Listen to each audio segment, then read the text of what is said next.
이 남자는 적당히 마른 체구에 머리를 늘 포마드로 단정하게 넘겼습니다. 완벽하고 빳빳하게 다스린 제복을 입고 말끔하게 면도를 했고요. 모자를 살짝 비스듬히 쓰는 패셔너블한 면모를 보였습니다. 항상 입가에는 미소를 머금고 친절하게 인사하는 군인. 그가 바로 요제프 맹겔레입니다. 요제프 맹겔레는 1911년에 태어났어요. 3남 중에 장남으로 태어났고요. 어렸을 때부터 엄청나게 똑똑했다고 합니다. 1935년에 24살의 나이로 뮌헨 대학교에서 약학과 인류학을 공부를 하고 박사학위를 땄어요. 24살에. 그런데 이때 당시 이미 맹겔레는 나치즘에 빠져있는 상태였어요. 그래서 박사학위를 어떻게 땄냐면, 어떤 논문으로 땄냐면 당시 유대인의 하층민, 인종적 차이에 대해서 논문을 썼다고 합니다. 유대인 하층민의 인종적 차이. 그러니까 인종이 아예 그냥 달랐다고 본 거예요. 이 유대인들 자체의 인종에는 문제가 있다고 봤어요, 이 남자는. 이후 2년 뒤인 1937년에 당시 유전생물학과 인종위생학의 권위자였던 페르 슈어 박사 밑에서 연구를 합니다. 그런데 이 박사님이 되게 유명한 박사님이었대요. 근데 이 박사님이 당시에 쌍둥이한테 엄청나게 관심이 있는 거예요. 근데 요 페르 슈어라는 박사님이 나중에 장인어른이 됩니다. 때문에 요제프 맹겔레 역시 잘 보이기 위해서였든 아니면 옆에 있으면서 같이 관심이 갔든 똑같이 쌍둥이에게 큰 관심을 쏟습니다. 맹겔레는 1937년에 나치당 당원이 됐고 다음 해에 친일대에 가입을 했으며 그 해에 장애인들을 없애기 위한 편안한 죽음이라는 이름으로 장애인들을 모두 가스실로 데려가서 살해했고 1943년에 아우슈비츠로 배정이 됐습니다. 그런데 요제프 맹겔레는 생각보다 아우슈비츠 수용소에 오래 있지 않았어요. 한 21개월? 21개월 정도 있으면서 죽음의 천사라는 별명을 얻게 됩니다. 그는 당시 히틀러로부터 나치를 위한 완벽한 인종을 만들라라는 임무를 받았고 금발에 푸른 눈을 가진 이르마 그레제 같은 그런 순수 독일인을 만드는데 연구를 하기 시작한 거예요. 그러는 동안에도 그는 가스실로 보내질 유대인과 강제 노역에 동원할 유대인들을 선별하는 작업을 거쳤는데 어떻게 선별을 하냐면 이렇게 유대인들이 쫙 있잖아요. 줄을 쫙 서 있잖아요. 그러면 얼굴을 딱 봐. 그럼 말도 안 해. 이렇게 하면 가스실입니다. 이렇게 하면 강제 노동입니다. 근데 특이하게 이렇게 하는 게 있어요. 이거는 인체 실험. 네, 실험 대상이죠. 이렇게 하면 실험 대상으로 보내집니다. 그리고 늘 새로운 수감자들이 들어오잖아요. 유대인들이 쏟아져 들어오면 거기서 쌍둥이들 나와봐봐 라고 이야기해요. 항상 즐겁게 웃으면서 쌍둥이를 찾았다고 합니다. 약 21개월간 1500쌍의 쌍둥이를 실험했어요. 하지만 쌍둥이들을 이렇게 모아놔요. 쌍둥이들 이리 와봐 하고 데려가는데 절대 혹사시키지 않아요. 더 좋은 환경을 누리게 해줍니다. 철저하게 실험실에서만 실험을 하고 밖에서는 쌍둥이들한테 상냥하게 웃으면서 대해요. 웃으면서 어이구 우리 쌍둥이들 껌 먹을래? 사탕 먹을래? 뭐 먹고 싶은 거 있니? 오늘은 어땠어? 기분이 어땠어? 그랬니? 그랬어? 늘 이 쌍둥이들에겐 너무나 잘해줬기 때문에 쌍둥이들을 맹겔레의 아이들이라고 부르면서 수감자들 사이에서는 부러움의 대상이 됐어요. 그러면 너무나도 순진하게 이 쌍둥이들은 맹겔레를 믿었고 요지프 삼촌 이라면서 엄청나게 잘 따랐습니다. 그리고 다음 날이 되잖아요. 그러면 자기가 어제 껌을 주고 어제 사탕을 주고 어제 설탕 조각을 준 이 아이를 데려와서 실험을 합니다. 실험했던 내용은 이러해요. 쌍둥이니까 아이가 둘이잖아요. 이 똑같은 두 아이의 모든 부위의 크기를 잽니다. 뭐 어깨라든지 눈이라든지 뭐 머리 크기라든지 뭐 흉부, 복부 크기를 다 재요. 기록을 다 한 다음에 한 아이에게 온갖 종류의 약품, 독극물, 화학 물질을 주입한 다음에 결과가 딱 나타나잖아요. 그러면 멀쩡한 다른 아이랑 비교 분석을 하는 거죠. 이런 식으로 결과가 나타나면 어차피 이 아이들은 똑같은 아이들이잖아요. 그러니까 결과를 확인을 하는 거죠. 비교 분석을 하고. 혈액형이 다른 쌍둥이가 있으면 한쪽의 피를 다 뽑아서 강제로 다른 아이한테 수혈을 합니다. 혈액형이 다른 상태에서 수혈을 하면 어떻게 결과가 나오는지 보기 위해서. 인간의 눈동자색이 아까 이야기했듯이 푸른 눈을 좋아했어요. 푸른 눈을 만들기 위해서는 어떻게 해야 될까? 인간의 눈동자색이 화학물질로 변형될 수 있는지 보기 위해서 쌍둥이 눈에 화학물질을 주입하거나 파란색 물감을 집어넣어요. 그 과정에서 아이가 죽거나 나중에 눈이 뽑히거나 하면 그때는 그 눈들이 다 요제프 맹겔레의 수집품이 됩니다. 맹겔레는 눈을 모으는 걸 좋아했어요. 눈알을. 똑같은 이 쌍둥이들의 장기를 서로 교환을 하거나 아니면 다른 이란성 쌍둥이의 생식기를 교체해 본다거나 쌍둥이의 유전자가 어떻게 유전이 되는지 질병도 유전이 되는지 알아보기 위해서 남녀 쌍둥이를 억지로 성관계를 맺게 한다든지 강제로 샴 쌍둥이를 만들어서 살아남을 수 있는지를 봤습니다. 이거는 강제로 만들어진 샴 쌍둥이에요. 원래 샴 쌍둥이로 태어난 게 아니라. 하지만 대부분의 아이들은 연결 부위가 당연히 썩어 들어갔고 감염으로 인해서 아이들이 사망합니다. 만약에 한 아이가 독극물을 먹고 죽잖아요. 그러면 옆에 살아남은 아이가 있잖아. 이 아이를 죽입니다. 바로 죽여서 비교 부검을 해요. 그러니까 얘는 장기가 이렇게 돼서 죽었고 얘는 장기가 멀쩡하고 이런 부분에 문제가 생겨서 얘는 이렇게 죽었구나 라고 하면서 한 명이 죽으면 다른 한 명도 똑같이 죽어요. 하지만 아이들은 이렇게 죽어가면서도 자신한테 친절했던 맹겔레를 믿었습니다. 또 맹겔레는 무조건 쌍둥이로만 실험을 한 게 아니에요.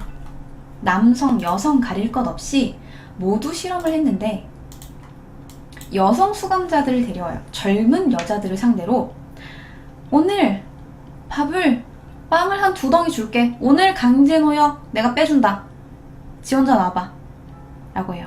그러면 젊은 여자들이 지원자가 나오잖아요. 일하기도 힘들고 밥도 먹고 싶으니까 배가 너무 고프잖아요. 나오면 그래? 수술대 위에 누워봐. 아예 별거 아니야. 누워봐. 하고 불임수술을 시켜요. 전기 충격기 고문을 합니다. 남자 수감자들은 고압과 저압을 실험하기 위해서 고압실에 그냥 넣어놓고 계속 그냥 봐요. 고압 계속 올리면서 사람이 어떻게 반응하나, 저압 상태에선 사람이 어떻게 반응하나 봅니다. 그리고 이 독일 군인들이 혹시나 전쟁을 하다가 혹은 뭐 배를 타다가 문제가 생겨서 바닷물에 탁 떨어졌어. 얼음물이야. 그러면 어떻게 살아남아야 될까? 이 사람들 얼마나 살아남을 수 있을까? 등을 보기 위해서 차가운 얼음물에 사람을 담가요. 사람이 얼마나 버틸 수 있는지 보는 거예요. 최대 3시간 정도까지 넣어놓고 다시 체온을 올려. 그러면 이 몸이 다시 돌아오나? 괜찮을까? 라는 걸 본 거예요. 신체가 제대로 작동을 하는지. 당연하게도 동상과 면역 저하로 수많은 사람들이 사망합니다. 또 바닷물을 먹을 수 있도록 만드는 실험을 했어요. 바닷물에 여러 가지 화학약품을 넣어요.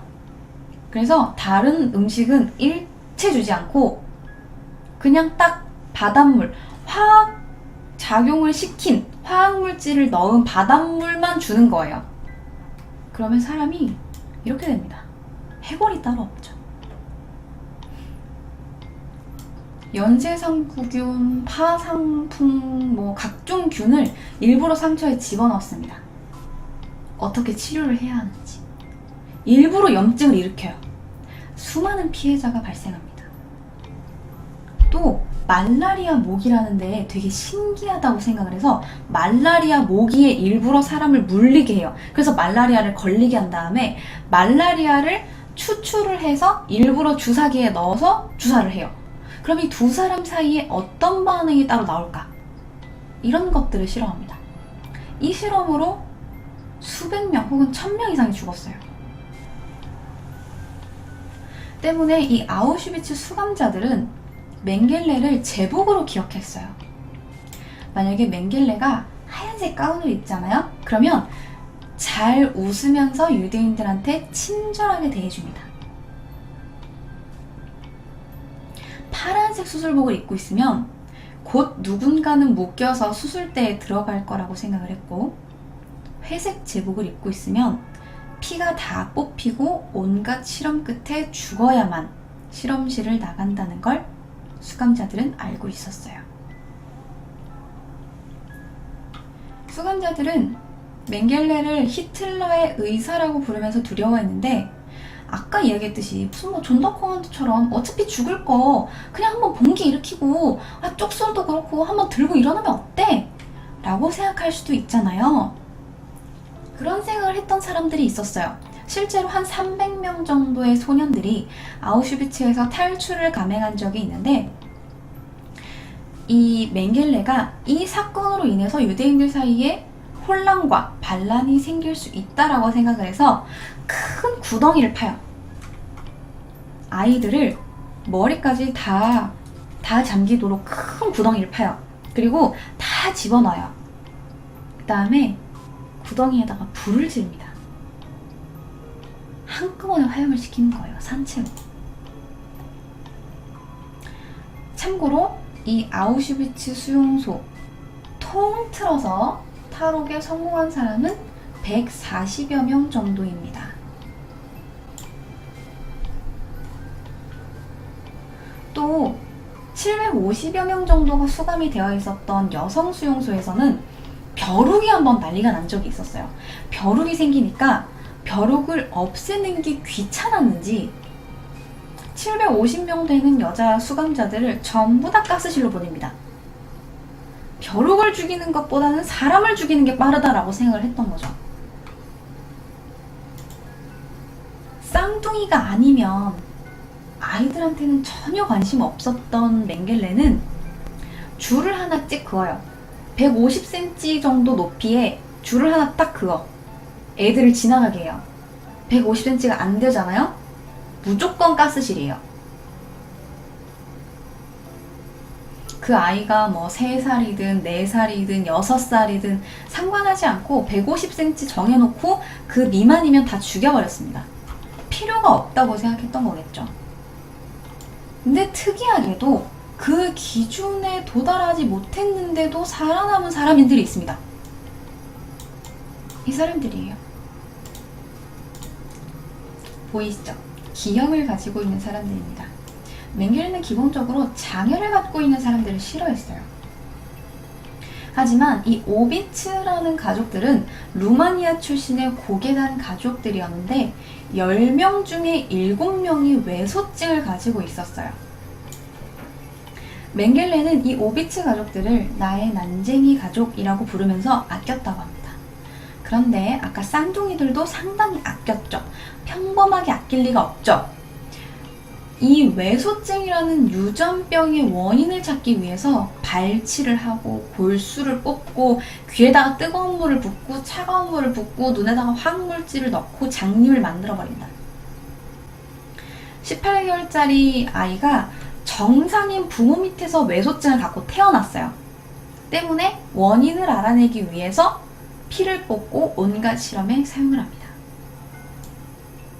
그런데 이 실험은 오비츠 가족들로만 충분했기 때문에 다른 외소증을 갖고 있는 수감자들은 전부 다 죽여서 삶은 다음 뼈를 발라내서 전시를 했다고 합니다.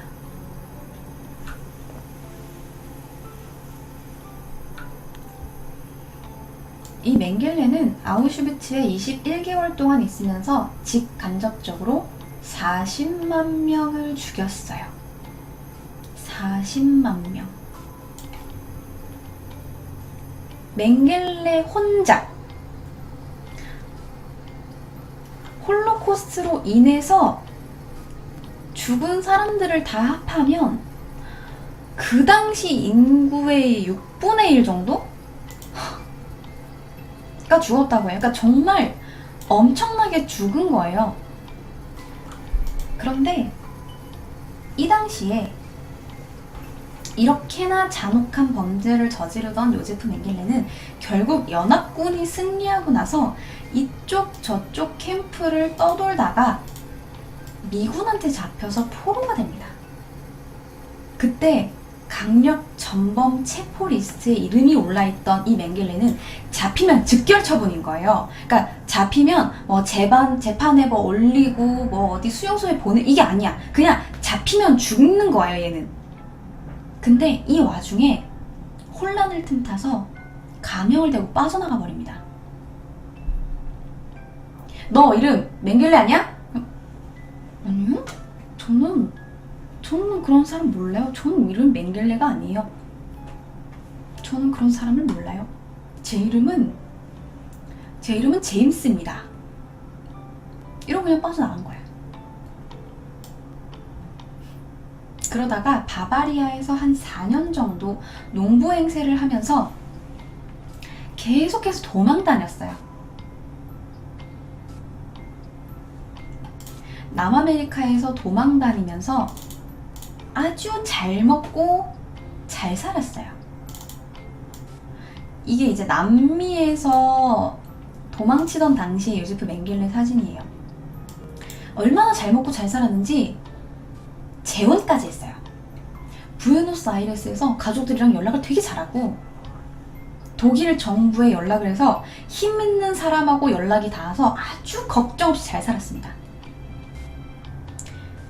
남아메리카에서 도망을 치면서도 근처에 살고 있는 소녀한테 접근을 했어요. 이름은 릴리스라는 소녀인데 이 릴리스라는 소녀한테는 쌍둥이 형제가 있었습니다. 쌍둥이 형제와 그 쌍둥이 형제를 낳은 엄마까지 도망치는 와중에도 생체 실험을 했어요. 이건 영어로도 개봉이 됐습니다. 죽음의 천사라는 영화로도 개봉이 된 적이 있어요. 이런 맹겔레를 잡기 위해서 서독 정부는 1959년에 나치 전범 체포 협조문을 보내서 맹겔레를 잡고자 엄청나게 노력을 하는데 그 과정에서 다른 나치 전범이 잡힌 거예요. 자기랑 친하게 지냈던 사람인지 유명했던 사람인지 누군가가 잡혀서 겁을 먹었던 맹겔레는 또다시 브라질로 도망칩니다. 브라질에서 1967년까지 즐겁게 살다가 수영장에서 의문의 익사를 했어요. 당시 나이는 67세. 그런데 요 당시에 67세의 어떤 남자가 브라질에서 죽었다. 이 사람이 바로 요제프 맹겔레다! 라고 나온 게 아니에요. 죽고 나서 땅에 묻혔어. 이름은 볼프강이에요.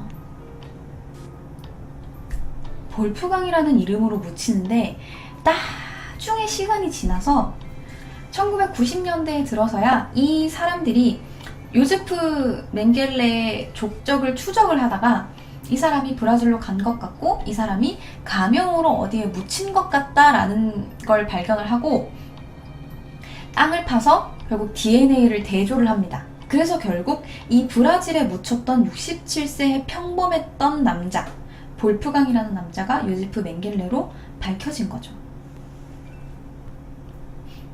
이 맹겔레는 전혀 나치 전범으로서의 죄책감은 없었대요.